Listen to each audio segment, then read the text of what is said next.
Guys, ang hirap pala mag-vlog habang kumakain. So, ito na siya, Tayo Bakery. Titikman natin kung masarap or hindi. Bakit siya pipilahan? Sana masarap. Lambot.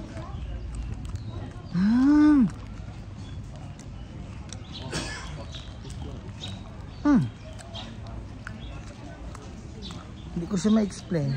Nasang donut siya, pero yung donut siya na ano. Oo, ganyan nga. Same ng dilis din. Dilis daw. Nagre-review ako ng aming pagkain ko. Donut. Lasa naman siyang donut, guys. Na may lasa na mahal. Tapos, pakalambot. Malambot pero ang mahal. 120. Tangin na sila yan.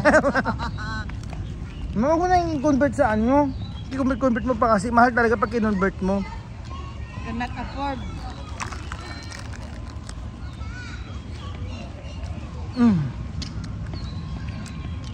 Mas malambot siya.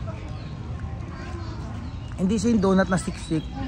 Donut siya na ano, wag-wag. Pero malambot, parang ganon. Tapos parang siksik siya ng ano, mantika. Siksik na mantika. Sarap. Unang kagat puro mantika. Kasi donut siya guys na ano. Donut siya na pinirito. Deep fried. Iba yan ma, hindi pinipilahan yan. Doon tayo sa pinipilahan.